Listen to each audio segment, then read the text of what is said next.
Some disorders don't terrify you right away. Not because they're harmless, but because they don't make sense. You hear a voice whisper your name, but no one's there. You feel like strangers are watching you, following you, reading your thoughts. Even the people you trust start to feel like actors in a carefully written lie. This isn't a horror movie. This is schizophrenia. One of the most disturbing and misunderstood mental illnesses in the world. In today's video, we'll get into what it really is, what it isn't, and how it warps reality in ways most people can't even imagine. You'll hear from people who live with it. You'll hear stories that blur the line between psychosis and something even darker. And by the end, you might never look at the human mind the same way again.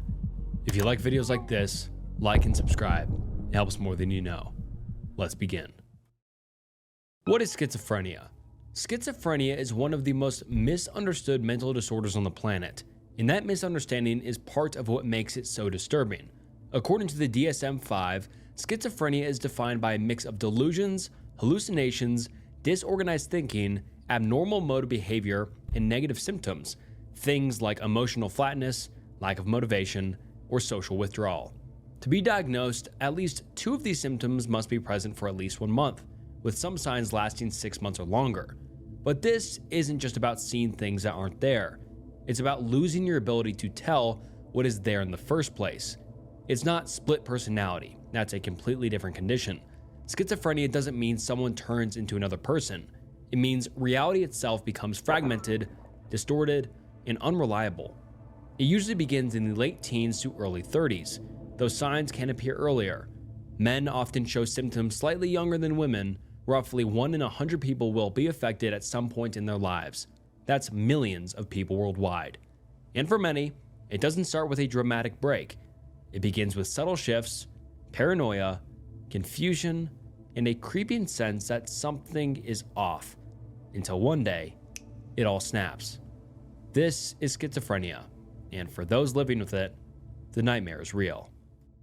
Now, what are the symptoms? I briefly just went over them, but now let's get into a deep dive of what people experience when they have schizophrenia. The symptoms of schizophrenia are divided into 3 main categories: positive, negative, and cognitive, and some of them are far stranger than you'd expect. The positive symptoms. These are the symptoms that add something to the mind, things that aren't supposed to be there, but are. The most well-known, hallucinations, voices whispering, yelling, laughing, and commenting on your every move. These voices can be friendly, confusing, or downright malicious. Some people see figures in the corner of their vision, or feel invisible insects crawling on their skin. Then come the delusions, deeply held beliefs that defy logic. You might believe you're being followed, that your neighbors are spying on you, or that your thoughts are being broadcasted on television.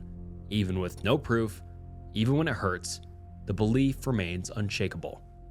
And now onto the negative symptoms. These are what schizophrenia takes away: emotion, motivation, personality.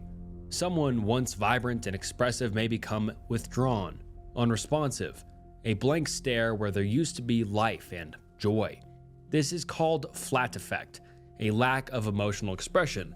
Others may stop talking altogether, or retreat completely from the outside world.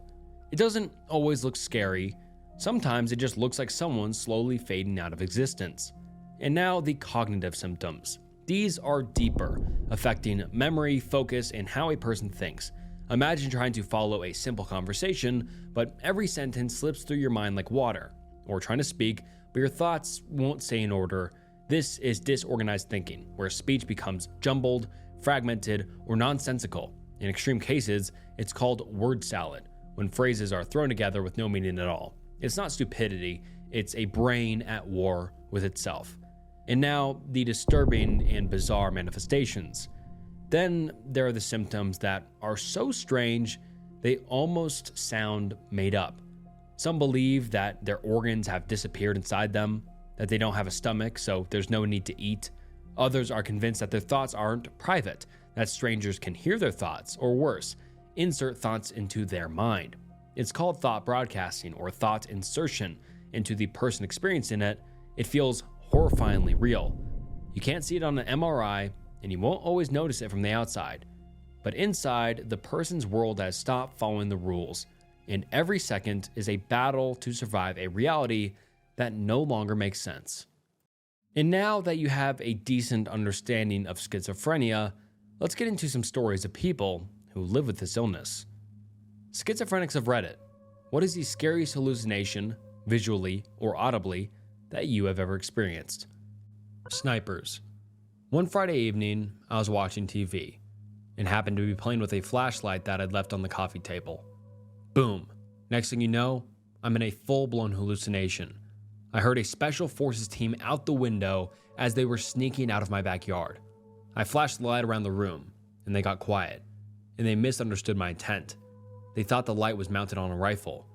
Next thing you know, they're calling me outside as part of a SWAT response, and I'm on my hands and knees on my porch in the dead of night, asking them to please not shoot me.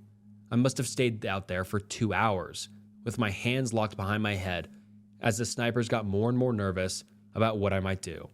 Eventually, they decided that there was no way to defuse the situation, and they shot me. I spent about 5 minutes laying down on my front porch, then crawled inside my house to die. I phoned my mom to let her know that I had been shot and that special forces had killed me. Needless to say, she wasn't buying it and talked me down to earth a little bit, but that wasn't the end of it. She had me go to the ER and stayed with me on the phone until I got there. I'm still in full-blown hallucination mode, so while I'm waiting in the ER, I hear the leader of the Special Forces unit chatting with the front desk nurse. He knows that I'm there and is coming to get me. Luckily, the doctor found me at first and didn't really know what to do with me, so he gave me 2 milligrams of Ativan and discharged me. So I drive home, still hallucinating, and now somewhat high from the Ativan. All I can see are types of crazy stuff on the way home. Once I get home, the Ativan mellows the hallucinations into something enjoyable, and I spend the rest of the weekend with playful hallucinations. I can't really describe the fear of having Special Forces snipers aiming at you for 2 hours straight. What's terrifying here isn't just the hallucination, it's the moment of realization. That split second when his reality collapses and he's forced to confront the idea that his mind is no longer trustworthy. But the thing is, he believed that he was about to get shot by a special forces team for 2 hours. Your brain is playing constant tricks on you. Imagine facing that every day. It's not just frightening, it's exhausting. And now let's get into another user's experience. My great-grandmother died because of her hallucinations. I was not alive then, but she apparently was not given the appropriate care and ended up living on her own. She locked herself in her house and was found dead weeks later. She apparently had thought people were out to kill her, so she armed herself and was so scared she didn't move, I'm assuming until she died. She was found with her legs basically pickled from the amount of time she wet and shit herself, and had downed quite a few bottles of whiskey.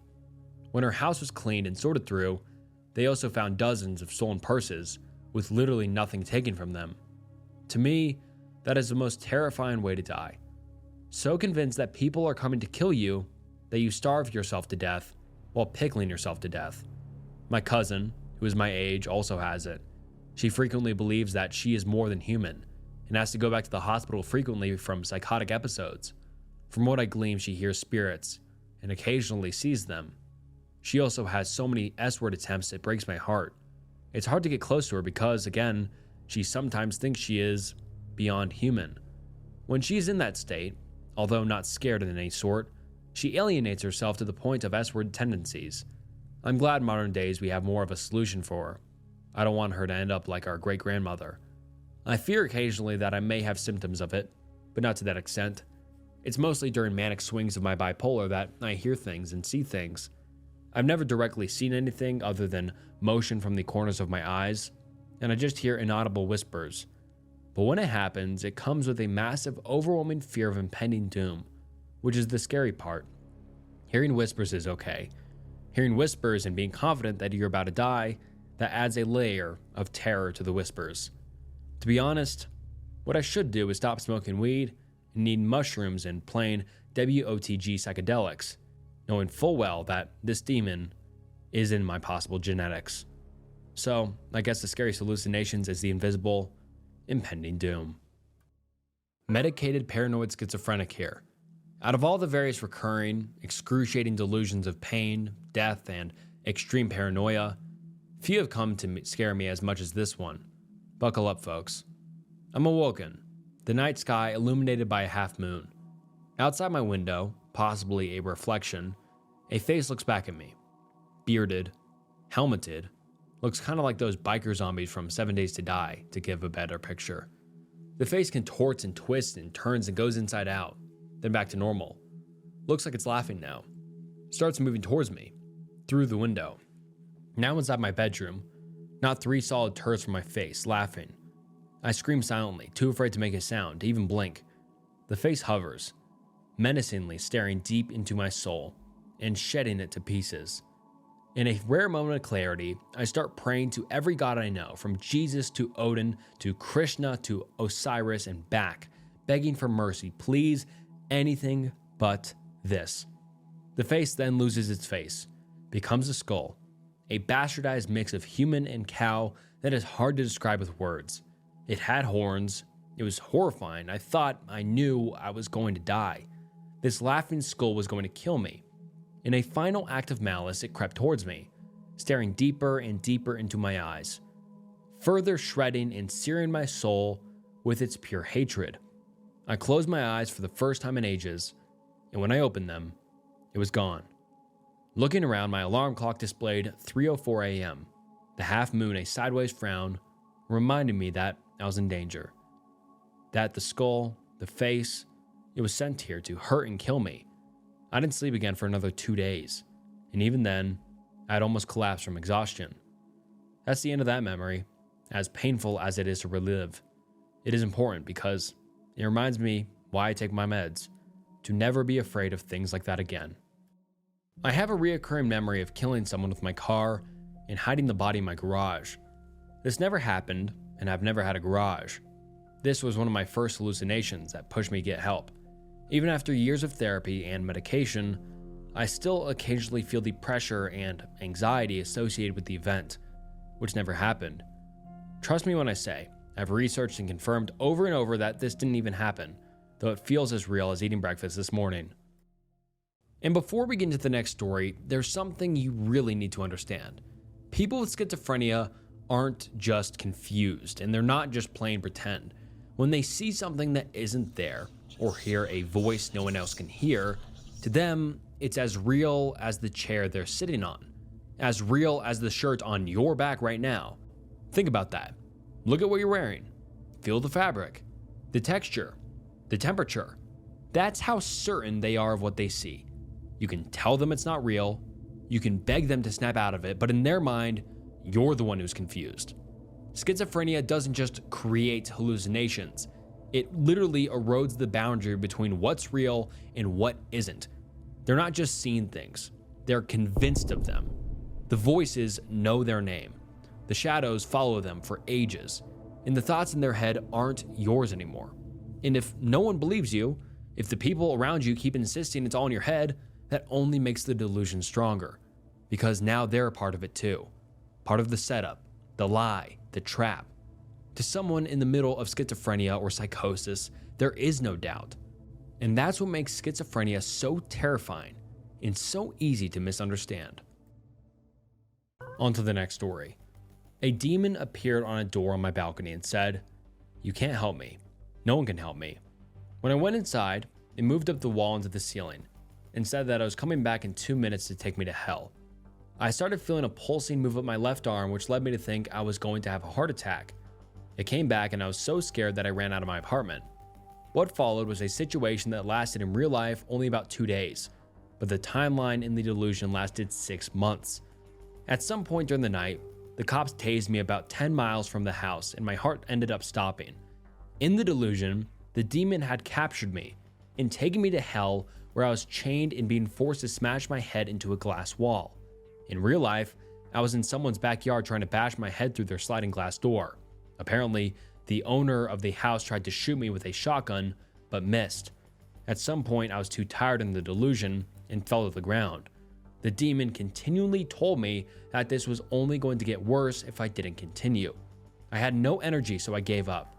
2 zombie-looking Dobermans came and ate my entire body from the neck down until I was nothing but bone. I watched my muscles and skin slowly grow back until I was whole and I was told to continue smashing the window with my head. The window broke and I fell into the bottom pane, which cut me in half. I immediately was transported into a room that was unbearably hot. Each breath I took was a gasp and I couldn't get in any air. There was someone in front of me holding a glass of water with condensation on it, but I only had enough strength to barely crawl towards it. Every time I got close enough to touch the glass, the person took a step back. There was a clock on the wall, and I watched 6 months go by. The only thought I had for this entire delusion was, I am never getting out of here. No thoughts of my family or the past, just endless despair about never getting out. Eventually, I got close enough, and when my fingers touched the glass, I was transported to another place. It was a void where there stood a massive black dragon with bright green eyes. The undersides of his wings were the same bright green. He moved his head towards me, which is about 3 times the size of my entire body, and whispered, "It is only going to get worse from here." Then he spewed a black smoke from his nostrils that entered my ear. The next thing I experienced can only be described like this. Imagine having 5,000 copies of yourself that are all having the most intense, mind-splitting migraine that you can never imagine. But all those minds are happening inside of your mind. I lost all sense of existence in the pain. Then I was in space, staring at the earth, and in my own voice I heard the words, "You created all of this." Then I woke up and was strapped into a hospital bed in the ICU. I looked like someone had dragged me behind a car naked, just covered in gashes and wounds. For a long time, I was completely traumatized. But those last words actually have changed my entire life. I know now that my entire reality is created by my mind, and knowing that I no longer fear anything. I think that when people die, they release a huge amount of DMT, which causes a time-dilated dream state, depending on what you are thinking before death. In my case, going to hell. That is exactly what happens. From the time I saw the demon to when I woke up, only 2 days went by, but I was in hell for 6 months. I'm not schizophrenic, but my younger brother is, and I shared this experience with him, so I feel like I can fairly contribute on his behalf. He was about 12 when he came into my bedroom one night, late after we had all gone to bed. Must have been around midnight. He was scared and shook me awake, telling me we had to hurry up and hide because they were coming to kill us. I asked him, "They who?" And he said, "The 3 people out front." I recognized that he was in the middle of an episode, so I reassured him no one is out front. All was safe, go back to sleep. He started crying and whispered to me that, please, let's go hide. They're going to kill us. I got up and said, "Show me these people." And he said okay and took my hand and in a slouched crawl led me into the living room and pointed to the window. We had an old Victorian house with huge windows and heavy thick drapes, and whispered, "Out there, they're out there. Just look, but don't let them see you, because if they see you, they will bust in and kill us." I said okay, and to pacify him, I slowly peeked out one of the curtains and saw nothing.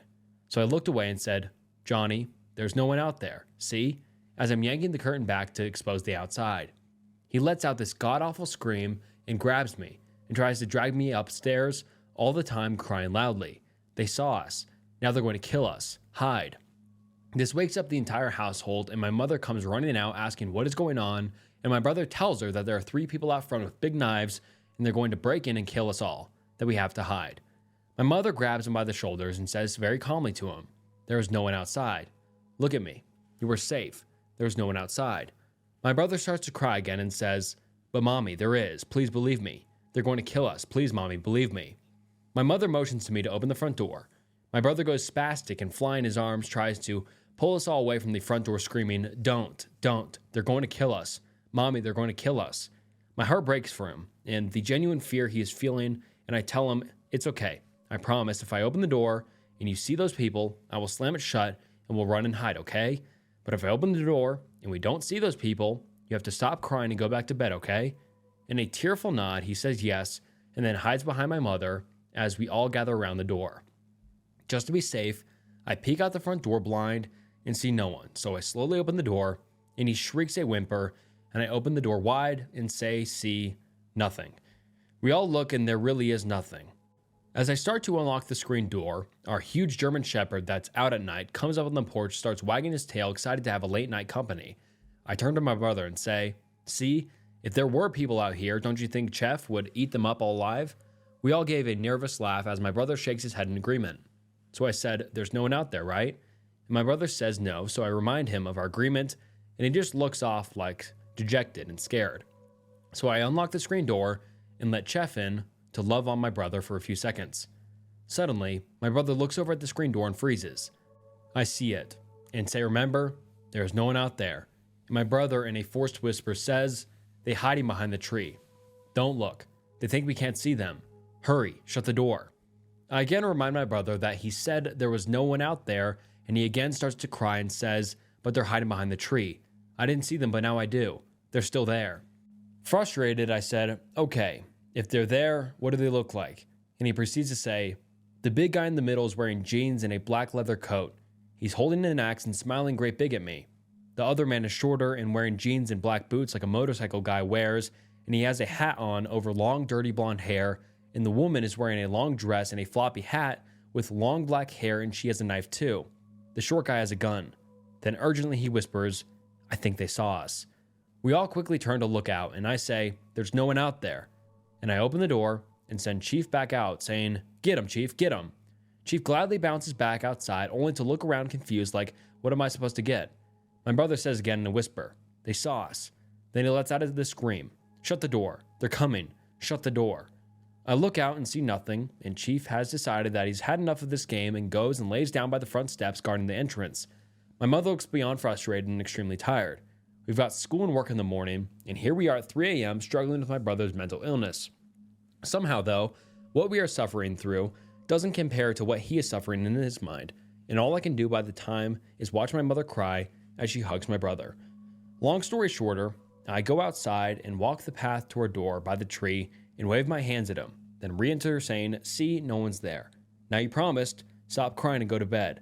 He nods his head and says, can I sleep with you? I say yes. We relock everything and, weary from lack of sleep, all march back to bed. I sighed deeply, wondering how I was going to have the energy to go to school and Mom the energy to go to work, and I let my brother sleep with me. Just as I'm drifting off, I hear a whisper in my ear, don't move. They're standing in the doorway. They're going to kill us. And I open my eyes and I see nothing. Here we go again, I thought. To those who don't know what schizophrenia is, a family illness because it affects the entire family, not just the person suffering from the diagnosis. As a family affair, we all suffer through the delusions and hallucinations, and if we're having a hard time dealing with it, can we even begin to imagine what it must feel like to be my brother, trapped in his mind, and seeing things only he can see? It's a horrible way to live. And although there are hundreds of more stories of people outlining what they've experienced, I believe these few stories show how truly terrifying schizophrenia is. It's like living in a horror movie, and your brain is the enemy. And now it's time to hear someone's firsthand experience with schizophrenia. Hey, how you doing? Hey, I'm pretty good. Yeah, I experience schizophrenia. I have auditory hallucinations. I don't see things. I just hear them. Okay. I've had it for about 10 years. Thank you for the background. And yeah, for everyone watching, he suffers from auditorial hallucinations only, because there's kind of two different types of schizophrenia, if I'm correct. Not two different, but you can sometimes experience visual hallucinations, auditory, or just auditory and no visual. Is that correct? Yeah. All right.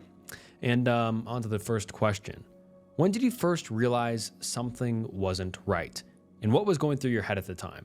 When I first noticed it, I think I was at home at my parents' house in the living room, and the voices kind of just turned on.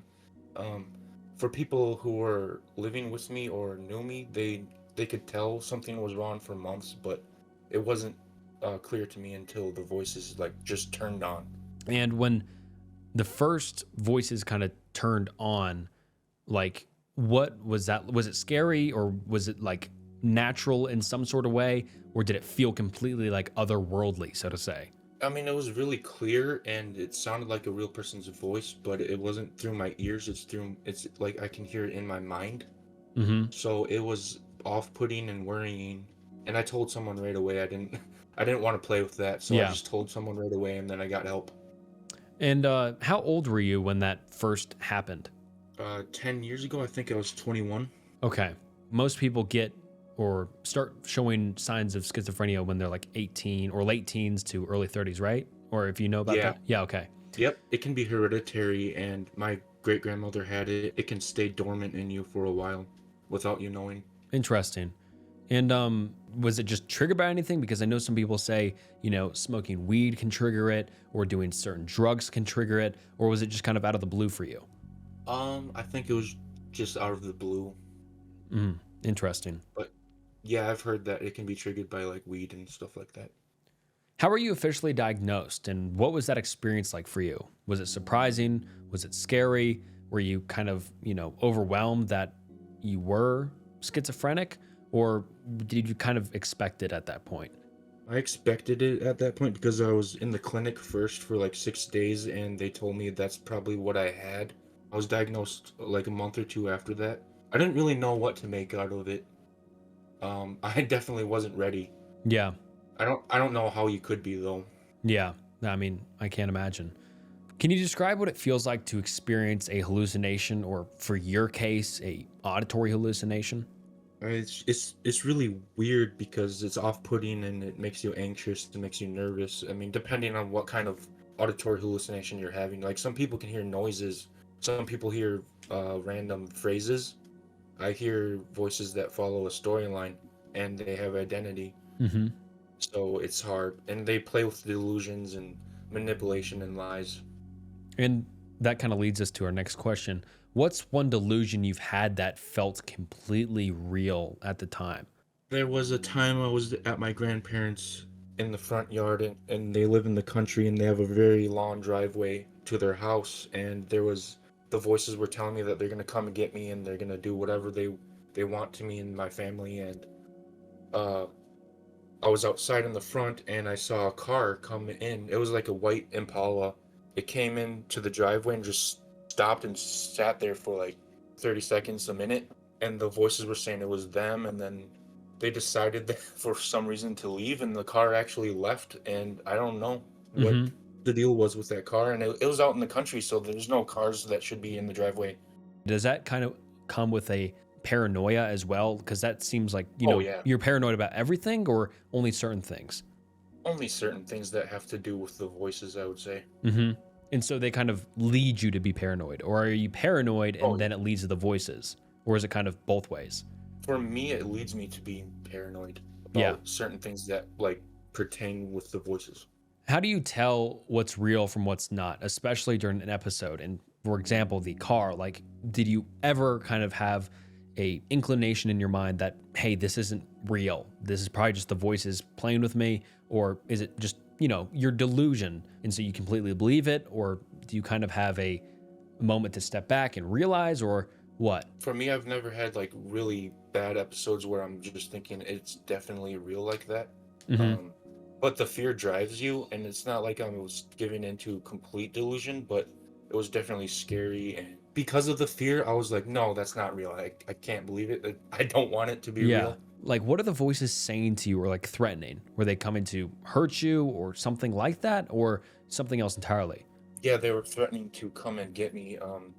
They threatened like legal action, like they say I signed a contract that like gave them rights to me, or they say that they're gonna call the police and I'm a criminal and I've done things that I can be arrested for. I don't know. Mm-hmm. Interesting. Or they're like criminals and they just threaten stuff all the time, Mm-hmm. like physical violence and abuse and stuff. And have you ever had that sort of delusion and then warned a family member? Because in the video, I read a story about someone who had that. Then they went and warned their entire family that someone's there to hurt them. Have you ever done that, or has it never gotten to that level? Thanksgiving a couple years ago, the voices were threatening and I got really, I guess, caught up in the delusion and I called the police because the voices said they were going to come and get me. Mm-hmm. And the police officer he found out I had schizophrenia, mental illness, and he handled it pretty good. That's great. Everything was okay. Has medication helped you, or has it come with challenges? There's weight gain and depression, sleepiness, drowsiness.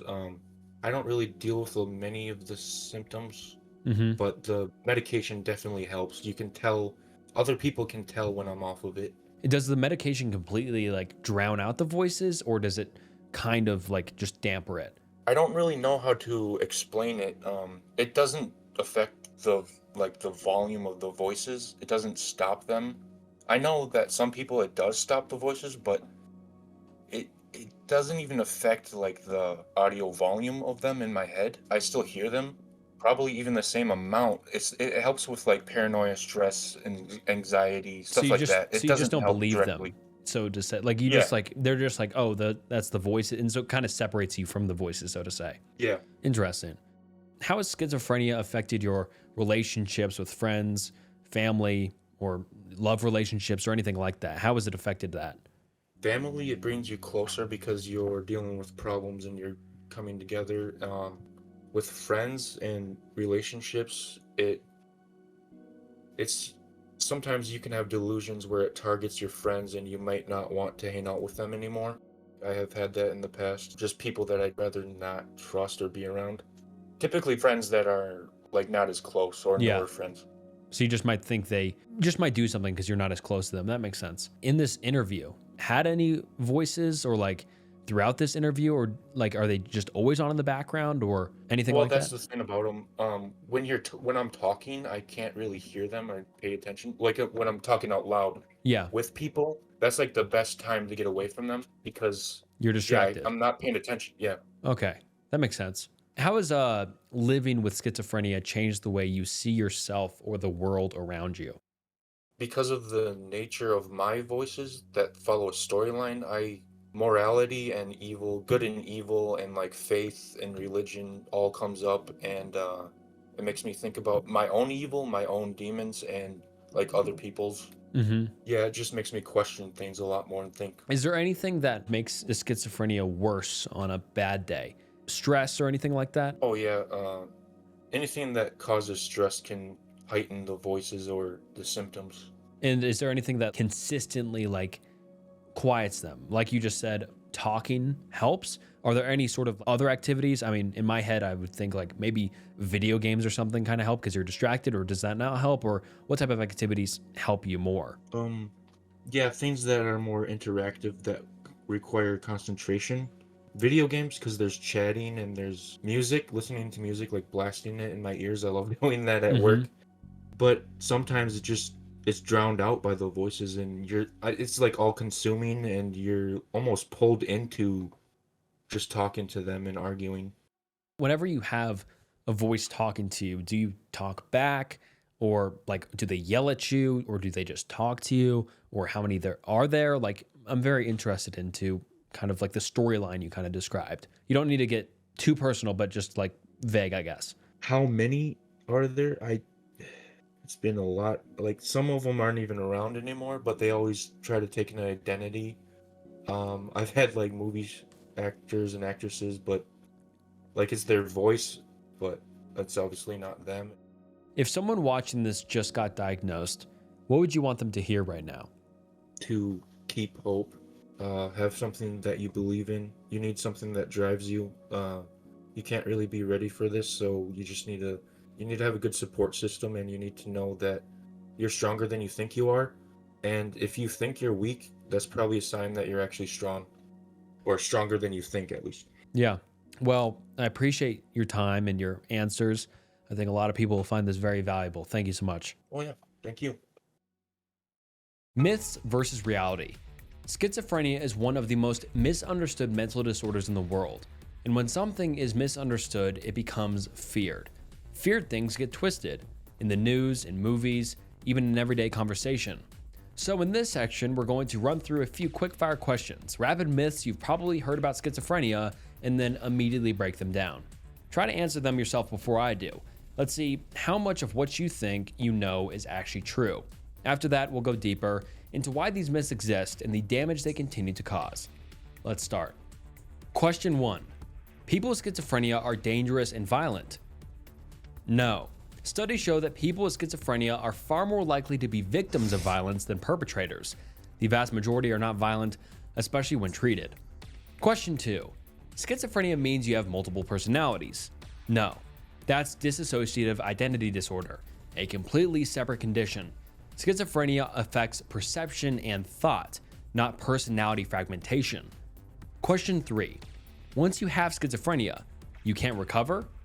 Also no. While schizophrenia is a chronic condition, many people do recover with treatment. Some live independently, hold jobs, and even raise families. Question 4. You can always tell if someone has schizophrenia. No, there are high-functioning people with schizophrenia who mask symptoms or only struggle during episodes. It's not always visible and not always dramatic. Question 5. All hallucinations are scary voices or visions? No, again. Some are mundane, like hearing someone call your name. Others might even seem comforting or confusing. It's not always terrifying, but it's always disorienting. So why do these stereotypes exist? A big reason, movies and media, from Psycho to Split to Joker. Schizophrenic characters are almost always portrayed as unstable, violent, or dangerous. They're rarely shown as real people, just as tools for fear.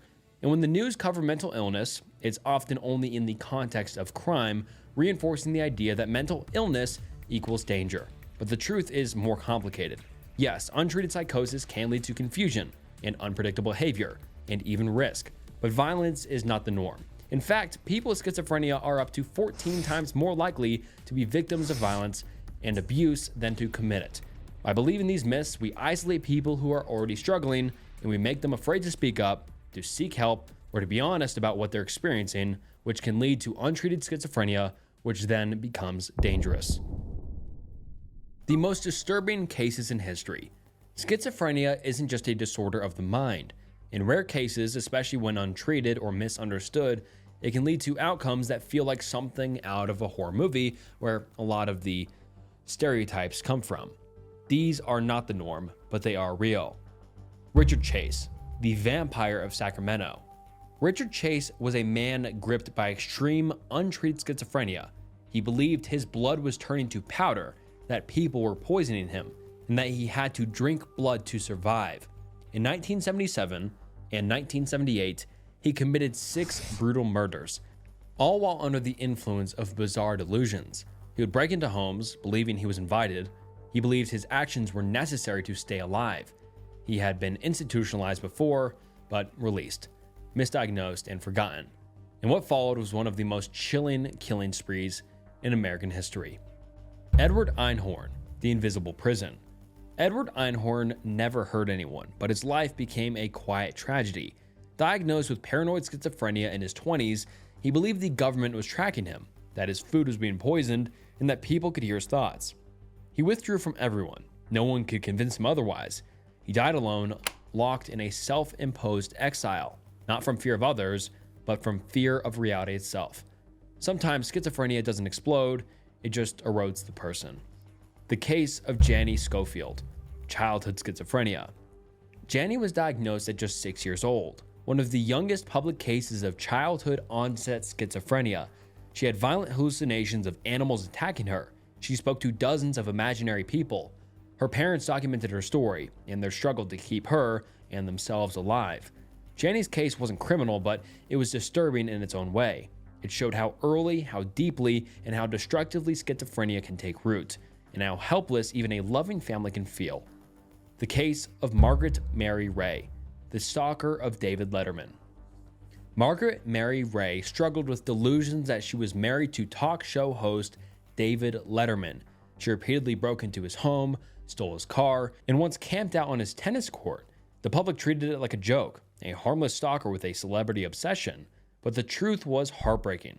She was suffering from schizophrenia and desperately needed help. She was arrested, institutionalized, released, and ignored.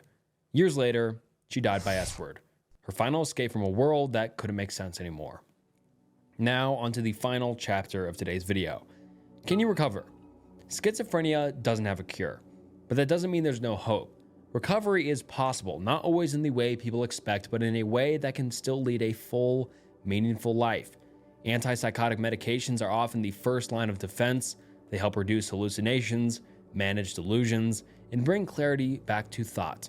But they come with side effects: fatigue, weight gain, restlessness, emotional numbness. Some people stop taking them because of how it makes them feel, and others just don't have access at all. That's where therapy, family support, and structure comes in, and cognitive behavioral therapy, otherwise known as CBT, social skills training, and rehabilitation programs all play a role in recovery. It doesn't always mean these symptoms disappear. Sometimes they fade, and sometimes they stay but get easier to manage. Recovery can mean holding a job, maintaining friendships, learning how to recognize early warning signs, in knowing how to ask for help. For some, the voices never fully go away, but they learn to live with them, to understand what's real and what isn't. Roughly 1 in 5 people with schizophrenia will recover to the point of living mostly symptom-free. Another 50% experience major improvements in quality of life with ongoing treatment. But the real numbers should be higher because recovery often depends on things that have nothing to do with biology, like access to healthcare, family support, housing, and whether or not they're believed. Schizophrenia is terrifying, not just because of the symptoms, but because of how isolating it can be. Recovery means rebuilding trust in others, in your own mind, and in reality itself. And with the right support, many people do, not perfectly, not easily, but they come back. And that's something worth understanding and worth fighting for. And that wraps up today's video. I hope you enjoyed this first installment in the Disturbing Disorders Explained. Let me know if you enjoyed this video, what you liked, what you didn't like. Would you like to see another disorder in a future video? Comment down below your ideas. I read every comment.